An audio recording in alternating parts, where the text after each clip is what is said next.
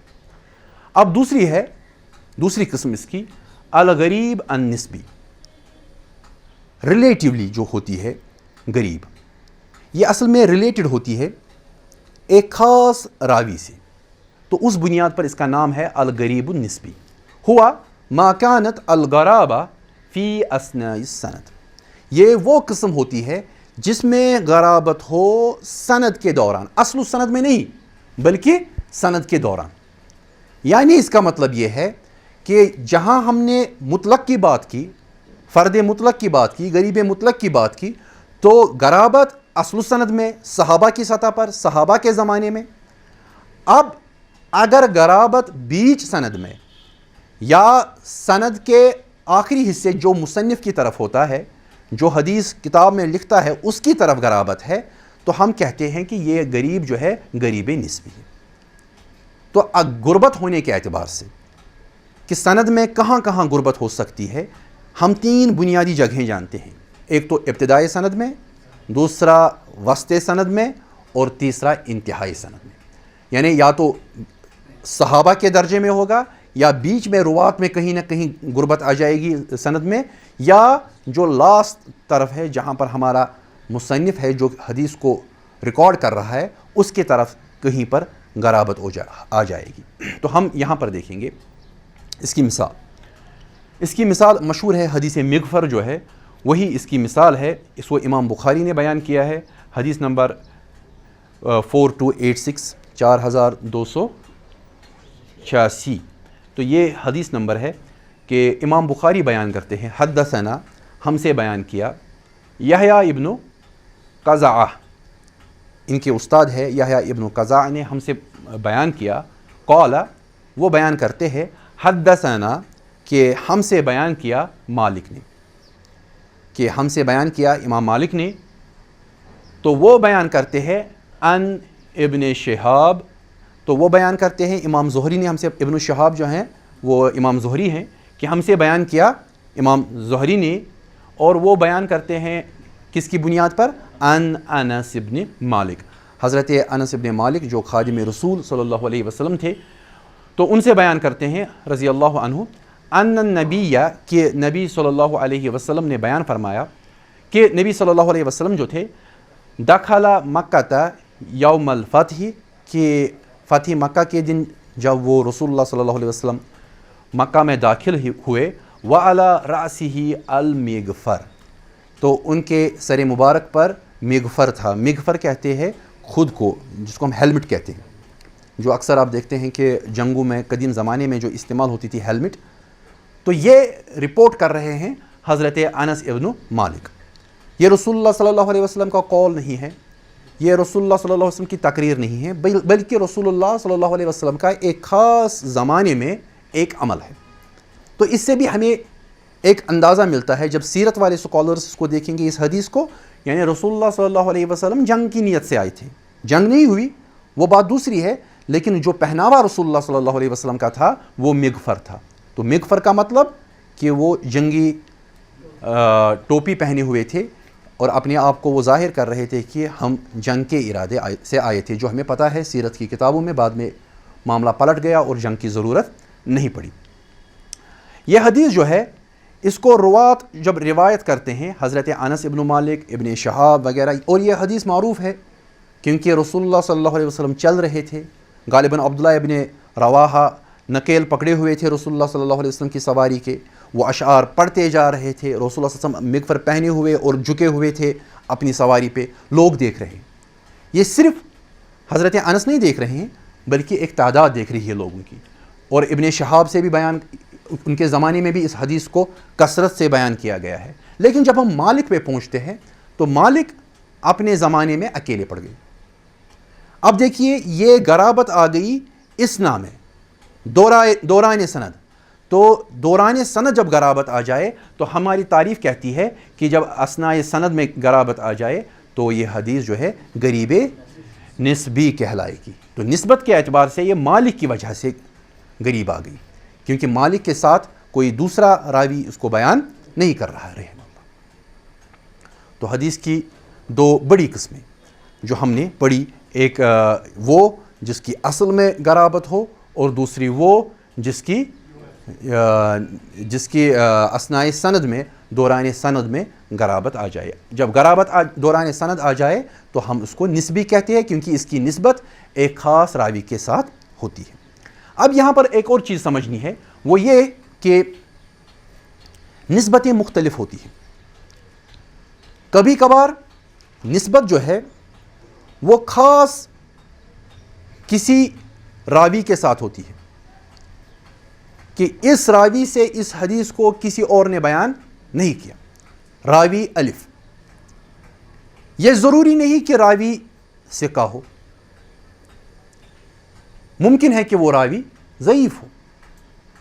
کبھی کبھار کسی خاص جماعت سے تعلق رہتا ہے، مثلا اس حدیث کو بیان کرنے والے صرف مدنی ہیں، تو ایک خاص جماعت کے ساتھ تعلق رہا، اس کو ہم نے مقصور کیا، اس کو ہم نے قید کیا ایک خاص جماعت کے ساتھ۔ کبھی کبھار کہ اس حدیث کو بیان کرنے والے صرف وہ شخص ہیں جنہوں نے فلاں سے اس کو حدیث کو سنا۔ تو یہ نسبتیں جو ہیں جس کی بنیاد پر ہم کسی حدیث کو باندھ دیتے ہیں، اس میں غرابت آ جاتی ہے کہ یہ حدیث جو ہے فلاں شخص نے بیان کی اور ان سے بیان کرنے والا کوئی دوسرا نہیں ہے۔ ایسا بھی ہوتا ہے، امام مالک 60,000 بچوں کو ایک ساتھ پڑھا رہے ہیں اور صرف 60,000 بچوں میں ایک بندہ کھڑا ہو جاتا ہے اور وہ کہتا ہے کہ میں نے امام مالک سے یہ حدیث سنی۔ ہمارا شک اس پہ پیدا ہو جاتا ہے کہ اگر حضرت امام مالک نے یہ حدیثیں دسیوں آدمیوں کو پڑھائی ہیں، سینکڑوں آدمیوں کو پڑھائی ہے، ہزاروں آدمیوں کو پڑھائی، یہ کیا وجہ ہے کہ امام مالک سے صرف بیان کرنے والا ایک ہی راوی ہے؟ کبھی کبھار ایسا بھی ہوتا ہے۔ کچھ علماء نے اس کے لیے خاص لفظ استعمال کیا ہے فوائد، کہ یہاں پر یہ حدیث میں فائدہ مل رہا ہے، کچھ ایسا فائدہ جو دوسرے روات نے بیان نہیں کیا۔ یہ غرابت ہے، یہ تفرد ہے، لیکن نام کے اعتبار سے ہم کہہ سکتے ہیں کہ یہ ایک فائدہ بھی ہے۔ تو یہ قسم جو ہے جہاں پر ہم دیکھتے ہیں کہ حدیث کسی خاص جماعت سے آ رہی ہے، حدیث کسی خاص گروپ سے آ رہی ہے اور وہ خاص ہے اس کو بیان کرنے میں، ان کے یہاں تفرد ہے، ان کے یہاں غرابت ہے، اس کے ساتھ کوئی اور اس کو بیان نہیں کر رہا ہے، تو ایسی حدیثوں کو بھی ہم حدیث نسبی کہتے ہیں۔ اگر آپ واپس اپنی ٹیکسٹ پہ جائیں گے، جب ہم نے شعر نمبر 16 پڑھا تو ہم نے کہا وَقُلْ، آپ کہہ دیجئے غریب ما روا راوٍ فقط، کہ غریب وہ حدیث ہے جس کو روایت کرے یا جس کو روایت کیا ہو صرف ایک راوی نے، فقط کہتے ہیں صرف۔ اب آپ وہاں سے جمپ کیجئے ڈائریکٹلی شعر نمبر 23 پر، اور وہ شعر آپ کی سکرین پر بھی ہے، اور وہاں پر وہ جو کچھ کہنے جا رہے ہیں وہ اسی کے ساتھ تعلق رکھ رہا ہے، کیونکہ شاعر کی مجبوری ہوتی ہے، اس کو وہ اپنا ایک میٹر جو ہے اس کو قائم کرنا ہوتا ہے، تو اس وجہ سے وہ شعر کو اوپر نیچے بھی کر رہا ہے، اور کبھی ایک مصرع ایک قسم کا اور دوسرا مصرع دوسرے قسم کا۔ وقال الناظم رحمہ اللہ، ہمارے ناظم کیا کہہ رہے ہیں؟ والفرد ما قیدتہ بثقہ، اور کبھی کبھار یہ بھی ہے کہ فرد وہ حدیث ہوتی ہے جس کو تو قید کرے ثقہ کے ذریعے، یعنی جس کو روایت کرے صرف ثقہ۔ اب یہ راوی ثقہ ہے، اس کو بیان کر رہا ہے، مثلا حضرت عمر رضی اللہ تعالیٰ عنہ، صحابہ کی جماعت ہے، انما الاعمال بالنیات سن رہی ہے، لیکن قید کیا گیا ہے اس حدیث کو صرف حضرت عمر، اور حضرت عمر ثقہ ہے، الصحابہ کلہم عدول۔ یہ ہو ہی نہیں سکتا کہ ہم یہ کہیں کہ نعوذ باللہ حضرت عمر نے خود بنا کے لایا۔ ہمارے پاس قرائن ہے، ہمارے پاس شواہد ہے جس بنیاد پر ہم کہہ سکتے ہیں کہ حضرت عمر کی جو یہ حدیث ہے یہ یقیناً رسول اللہ صلی اللہ علیہ وسلم کے دہان مبارک سے ادا ہوئی۔ وجہ میں نے بتائی، جب حضرت عمر نے ممبر پہ بیان کیا کسی نے اعتراض نہیں کیا، تو یہ قرینہ بن سکتا ہے جب ہم تحقیق کرنے جائیں۔ تو یہ ہمارے ناظم کہہ رہے ہیں والفرد، اور فرد کیا ہے؟ ما قیدتہ، جس کو تو نے قید کیا، بثقہ خاص کیا ثقہ کے ذریعے سے۔ تو ہمارا حضرت عمر کے بعد ان کے شاگرد علقمہ، تو یہ سلسلہ جاری رہا یحییٰ ابن سعید الانصاری تک، تو یہ سب روات جو ہے یہ ثقہ ہے۔ تو اس کا مطلب یہ ہے کہ امام بائقونی بھی اس چیز کی طرف گئے ہیں کہ اگر ثقہ اکیلا روایت کرے تو وہ قابل حجت ہے، اگر سکہ نہ ہو تو قابل حجت نہیں، وہ پھر مشہور حدیث ہی کیوں نہ ہو. اگر سکہ راوی نہیں ہے وہ پھر مشہور حدیث کیوں نہیں ہو، اس میں 3 یا 4 یا 5 روات ہی کیوں نہ ہو، لیکن ضعیف ہے، روات پہ شک ہے، روات کی حافظہ ان کا صحیح نہیں ہے، روات کے عدالت صحیح نہیں ہے، تو اس کو قبول نہیں کیا جائے گا. تو قرینہ یہ ہے کہ جب راوی صحیح ثابت ہو جائے، راوی ثقہ ثابت ہو جائے تو اس کی غرابت کو قبول کیا جائے گا. او جمع او کسر علی روایہ، تو ایک روایہ کے مطابق یا تو وہ قید ہو وہ فرد ایک جماعت کے ساتھ یا کسی خاص علاقے کے لوگوں کے ساتھ. قصر یعنی مقصور کے معنی میں ہے، کسی خاص علاقے کے لوگوں کے ساتھ جب وہ اس کو روایت کرے اور وہ اکیلے ہوں، کوئی دوسرا اس کو ان کے ساتھ روایت کرنے والا نہ ہو، تو ایسی صورت میں بھی ہم کہتے ہیں کہ یہ حدیث جو ہے فرد میں آ گئی. تو میں نے آپ سے عرض کی اس سے پہلے بھی کہ امام ابن حجر العسقلانی کہ یہاں فرد اور غریب ان میں خاص فرق نہیں ہے. تو یہاں جا کر ہمارا بنیادی جو ڈسکشن ہے خبر آحاد پہ الاحاد پہ وہ مکمل ہوتا ہے. لیکن چونکہ ہم نے جو فرد کی جو بات کی تو مزید کچھ باتیں اس پہ انشاءاللہ تعالی ہم عرض کریں گے، وہ اگلے درس میں انشاءاللہ تعالی. فی الحال بات کو یہیں پہ مکمل کرتے ہیں. وآخر دعوانا ان الحمد للہ رب العالمین. اللہ ربی واحد وانا بذلك اشهد لا مبدئي واصول بالرغم ممن يجحد وشهادتي